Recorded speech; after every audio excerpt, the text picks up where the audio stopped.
Don't hang up that phone. We've found what you're looking for. Welcome to the Let's Talk Cabling Podcast with Chuck Bowser, RCDD.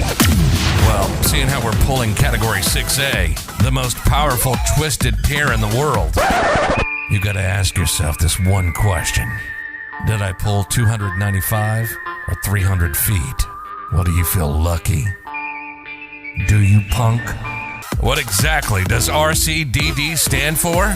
Registered Communications Distribution Designer. Just the expert you need to ensure your cable plant performs exactly as designed. The elite professional, knowledgeable, and experienced in leading-edge ICT design principles. Now, send the new guy to the truck for a bucket of dial tone and the cable stretchers, while you listen to an informative program on telecommunications. Welcome, Thursday night, 6 p.m.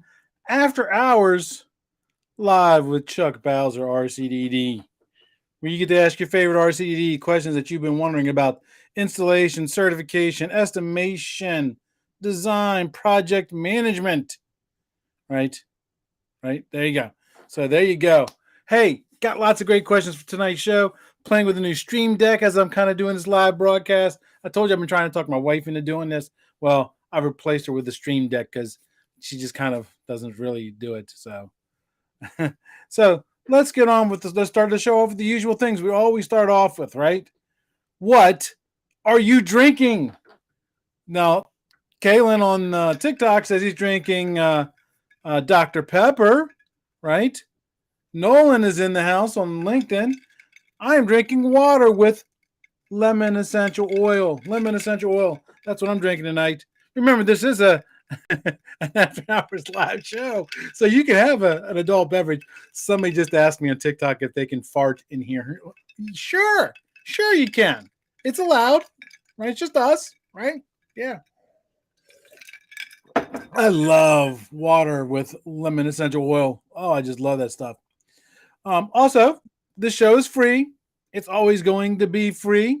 So if you don't mind, make sure you check out the QR code right there. You can go on there. For those you people on TikTok, look up there. You'll find it. Well, you can buy me a cup of coffee. If you buy me a cup of coffee, you get a complete set of podcast stickers. Complete set if you buy me a cup of coffee, and you can choose different levels. You can also even schedule a 15-minute one-on-one Zoom call with me after hours, of course, because I got a day job, where you can talk to me about anything you want for as far as cabling or career path or anything like that. So lots and lots of great stuff. Lots of great stuff. So make sure you support the channel. Let's go and take that graphic down. But, it is free. I don't charge anybody for this show. Now, I did forget to mention that we're always looking for corporate sponsors. Always looking for corporate sponsors. So if you're interested, if you have a company you think we'd be a great fit, reach out to me and we'll have that conversation. We'll definitely have that conversation. Now, the next thing is we always go into the acronym challenge. The acronym challenge. So the acronym today is SMA. SMA. What does SMA mean? SMA. That's the acronym for today. Give you a couple seconds. Let me see. Hey, let me know if you hear this music. I'm trying my new Stream Deck. Let me know if you hear this.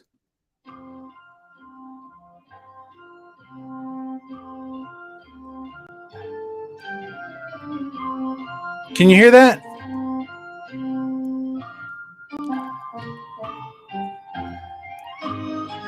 Waiting for somebody to answer. What does SMA stand for?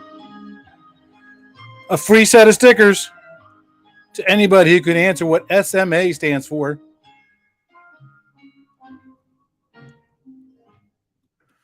All right, nobody guessed it. Although Nolan came pretty stinking close, because Nolan said, let me turn off that graphic. Nolan said it's a connector for coax, and it is. It absolutely is. It stands for Subminiature Version A.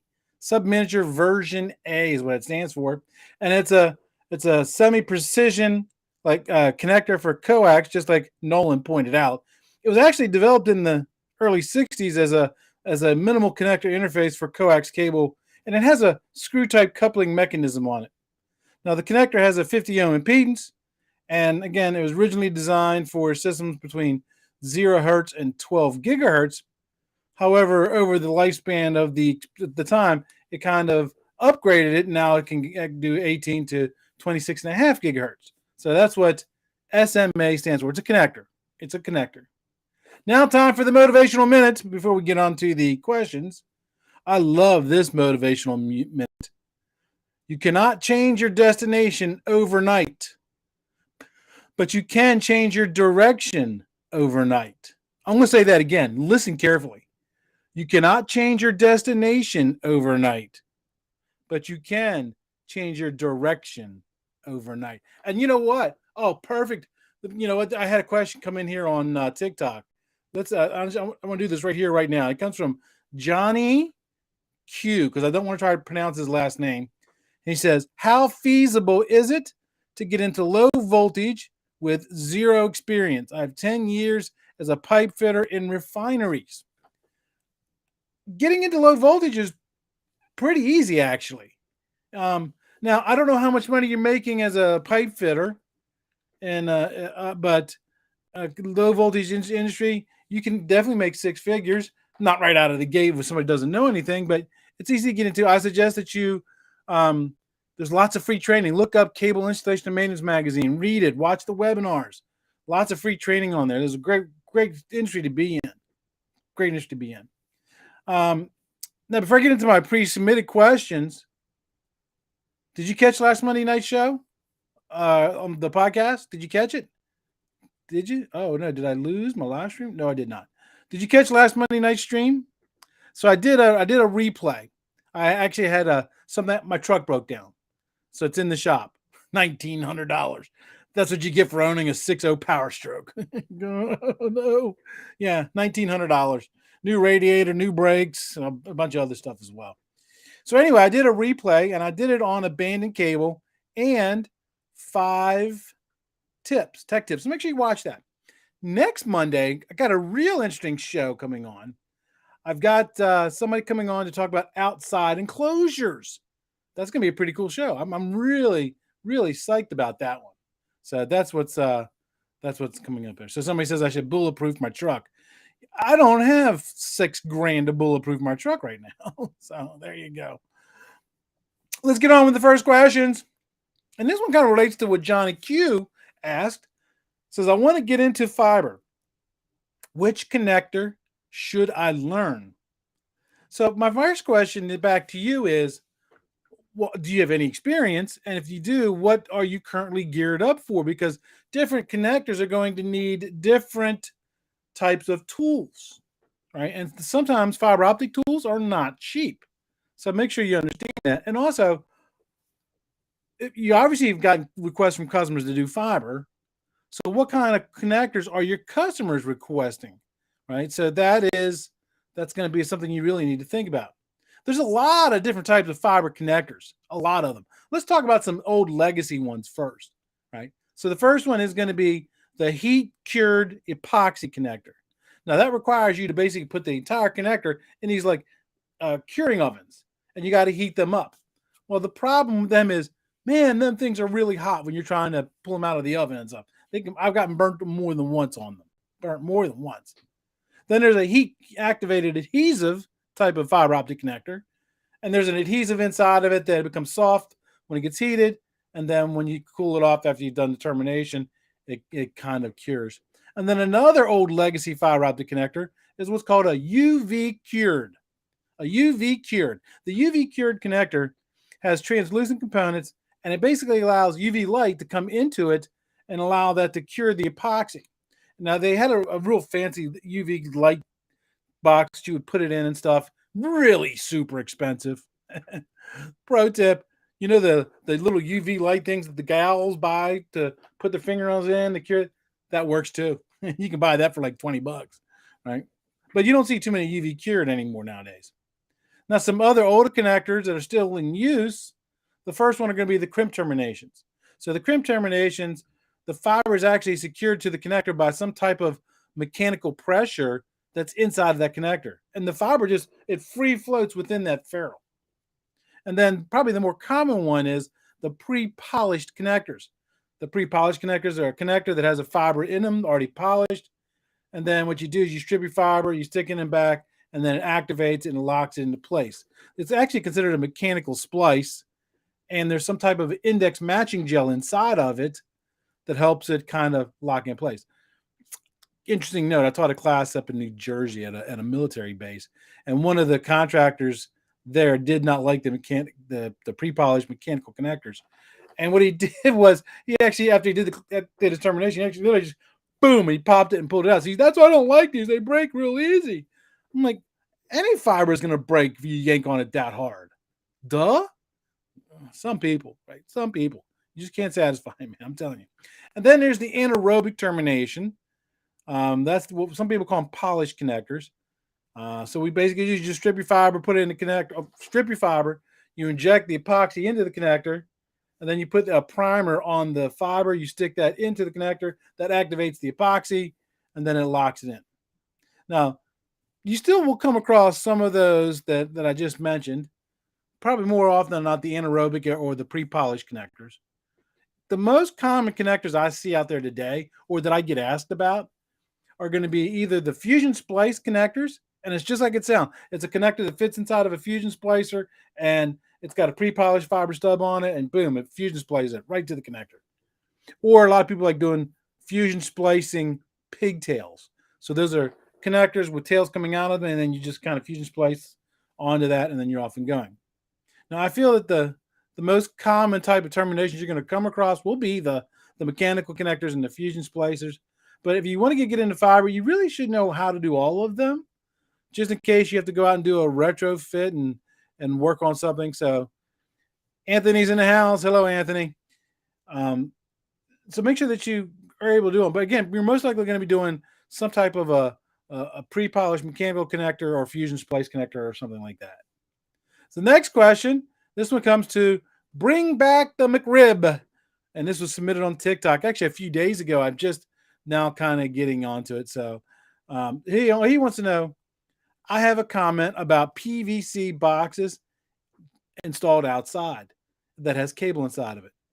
Wind causing static electricity damage the devices. What do you think?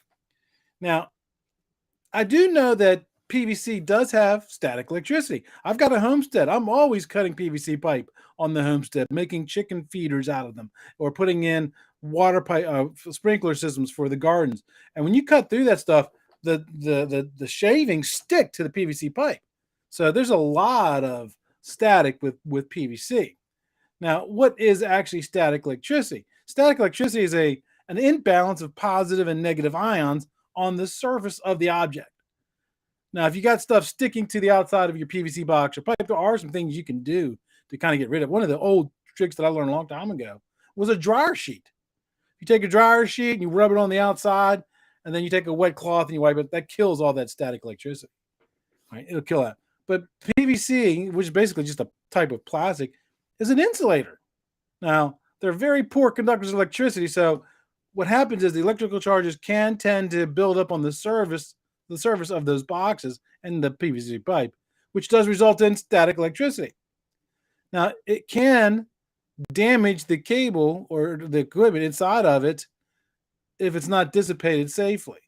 Now, I will tell you this, 40 plus years in this industry, I've never heard of static electricity inside of a PVC box cause a piece of equipment to fail. But I will be the first to tell you, like I said, I've done my fair share, but there's still some out there. I reached out to a company that makes outside enclosures. They're going to be my guest next week on Monday. Make sure you watch the show or listen to that podcast. So we're going to talk about it. I'm going to ask them that very specific question. Also, there's a YouTube, or not YouTube channel. There is a TikTok channel that I like to follow, and that TikTok channel is called Geek IT Tech. Geek IT Tech. And they do a lot of outside enclosures, on towers. There's lots of wind on towers, isn't there? So I'm going to ask them, have you ever come across this? They just haven't responded back to me yet. So I'm really kind of hoping that they'll go back to me here really, really soon. Now, so what are some things that you can do to help dissipate that stuff inside that PVC box so it won't cause you problems? Well, you can mount a small little piece of wood in the background to mount your equipment to that, because wood's also an insulator. You want to make sure you bond everything to the ground. Now, somebody said, Chuck, can you explain the difference between bonding and grounding? In its essence, grounding something means you're doing something with Mother Earth. You're making a connection to the earth, right? You're driving a ground rod into the earth, a ground ring into the earth. That's grounding something. When you're bonding something, you're making two pieces of metal electrically continuous, and you're trying to get to as low as that zero reference as you can, right? So bonding is different from grounding. Grounding, you're doing something with the earth. Bonding, you're connecting two pieces of metal, and one of those is already connected to the earth. So make sure that you bond everything to a ground. Okay. Next question. This one's from Jose. He sent it to me via email. He says, Chuck, I'm going to be doing a job soon that requires Bix blocks. Can I use my 66-110 punch tool to terminate? No, you can't. Those are two different tools. They are not interchangeable. You're going to have to go buy a Bix termination tool. By the way, Bix blocks also terminate differently than 66 and 110s do. So make sure you do your research on that. So they come with these little wafers. And then what you're going to do is you take these little tie wraps, you put them through the loops, create that little loop, run those cables through that, bring them back on itself, terminate it, and then you pull the wafer out and you flip it around and then put it back in. And then you got to put it on the Desi. So they're terminated a little bit different than your 66 blocks. Question number 4. This one's from Abby, and she sent it to me via email. Abby wants to know, I'm getting my first job inspected by an electrical inspector, and I am nervous. What can I do to have a better chance of passing? Well, first and foremost, make sure your job is compliant with the code. That's the biggest thing right there. I've said this more than once. I went to a big trade show in 2020, right before COVID, and I sat in the codes and standards meeting, and they said in that meeting there are 50,000 AHJs in the United States. 50,000 AHJs in the United States. Daryl's got a good tip here on TikTok. Daryl says, be polite to the inspector and don't argue with them. That's great advice, Daryl. Great advice. Yes.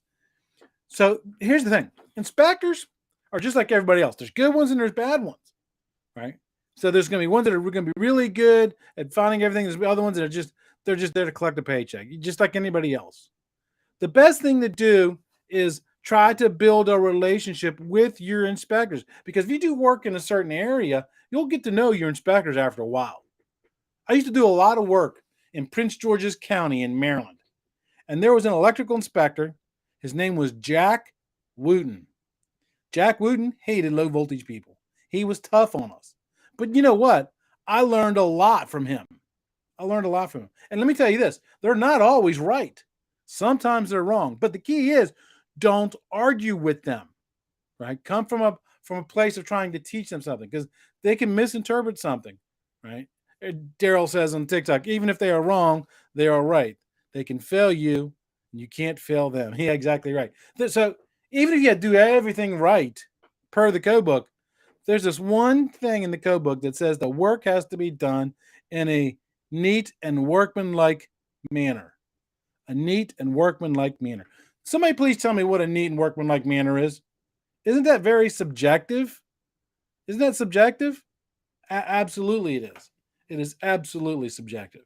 So the key thing is, if you treat them with respect, and if they fail you on something, treat that as an opportunity to learn, right? When I used to fail projects, because yes, I would fail projects, I would ask inspectors, write down on there where in the code book it says this, because I want to go read it and I want to learn from it, right? And what happens is they'll start, hey, this guy's different. He wants to do it right. And then I got to a point where some of my inspectors, when they would come onto the job site, if they saw that it was one of my jobs, they'd go, oh, okay, Chuck, here you go. They didn't even walk around and look at the job, because they knew I did it right. But if you get a bad relationship with an inspector, they're going to nail you on everything. So try to get a good working relationship with them. Okay. Question number 5. This one comes from Frank. Frank sent me this question on LinkedIn. And he says, Chuck, we are installing some telecommunications enclosures because the customer is too cheap to build another closet. What are some of the things that we need to be aware of when installing telecom enclosures? Well, Frank, they may not be cheap. Okay. They may not be cheap. There are some times where a telecom enclosure absolutely makes sense. Now, for those who don't know what a telecom enclosure is, it's basically going to be some kind of a case or a box that's going to house the cable, the patch panels, the maybe horizontal wire managers, cross connect cabling, sometimes even equipment, right? And they're going to serve a smaller portion. So, for example, a telecom room is supposed to support up to 10,000 square feet, right? The big ones are. Well, a telecom enclosure is going to serve up to 3,600 square feet. So most people, they tend to think in general. If you think about a commercial office building, right? And you think about the density of the population of all the jacks, there's a lot of jacks. But not every job has that same dense population of jacks. If you go to, for example, like a retail store, a big box store, Walmarts are really famous for using telecom enclosures because they don't want to put in a whole bunch of telecom rooms with just 2 or 3 cables because, the one telecom room can only serve 10,000 square feet of cable. So what they'll do is they'll put one telecom room in the building, and then they'll put a telecom enclosure mounted on the wall up high by the cash registers, and that serves that footprint. It serves all the point of sale stuff. They'll put another one in the back of the building, and that's going to serve the automotive. So that's what a telecom enclosure does. So it may not necessarily be them cheap. There's a difference between being cheap and being frugal. A big difference between those two. Right? They're probably being frugal because sometimes it doesn't make sense to just build another room. So the telecom enclosure, here are some tips I have for you. Number 1, make sure they're secure. There's a couple ways you can make sure that they're secure. You can secure them by buying the lock kits for them. You can secure them by mounting them up really high on the wall. So the only way you can get to them is through a lift, right? If you have a telecom enclosure and it's made out of metal, and then you drill a hole through it, or you use one of the knockouts to run a cable through, you better put a grommet around that. Because if you don't, that is a code violation because the cable can get damaged. You can also put active equipment inside of the telecom room. Absolutely can. Wireless access points, stuff like that. You can certainly put them in there.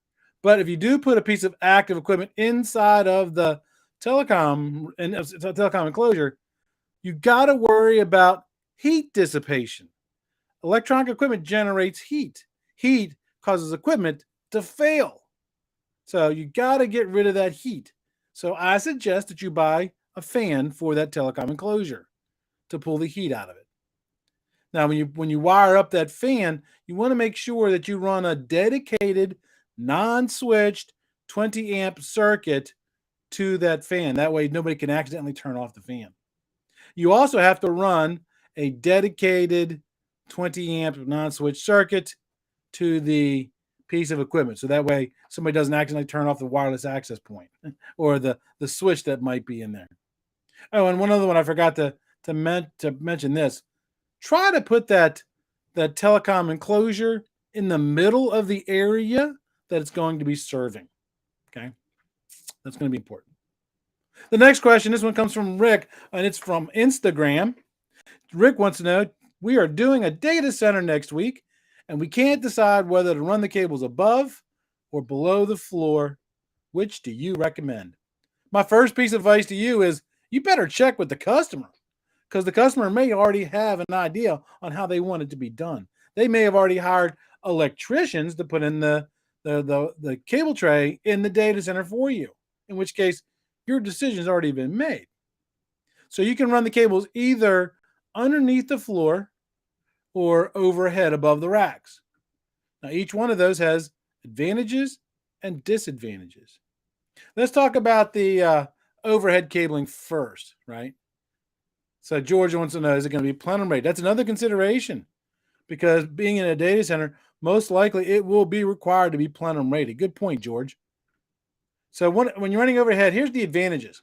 Number one, you're going to use less cable because you're running typically your cable from the top of a rack to the top of a rack. So your cables are going to be shorter. You're also going to have increased airflow because usually the data centers use the space underneath the floor to move the cold air throughout the floor. So usually you're not going to be blocking it because your cable is above it, right? So there you go. And it's really easy to add cables. The rack's right there. You just lay them in and you're off and running.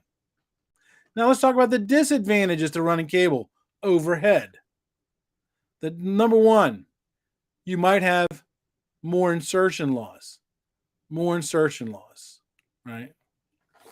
Now, what does that mean? Insertion loss just means the signal is getting weaker as it goes down the cable. Why would it have more insertion loss if it's being run overhead? Well, generally the air above the floors in a data center is going to be warmer than it is underneath the floor. And if the cable tray is in over top of what's called the hot aisles, then it's going to be really hot. And that could cause insertion loss. Now, also, because it's run overhead, it's going to be more visible. That means you might have to spend some extra time dressing that cable in to make it look nice, right? You might want to get a cable comb. And is there money built into the job to dress out that cable? Because that's going to take time. If you're doing it overhead, you also got to pay attention to where is the fire suppression systems, right? You got to make sure that, that your cables aren't directly underneath of them, because that could block the water or the agent to getting to the cabinets underneath of it, causing it that's on fire. So you got to keep in mind with that.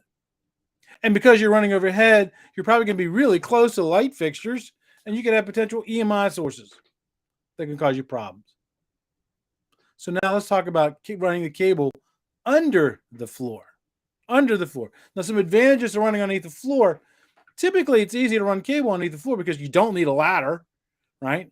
And you just open up the floor tile, then you get that blast of cold air in your face, and make sure you have on your safety glasses because it might be blowing dust. I had that happen to me in a data center once.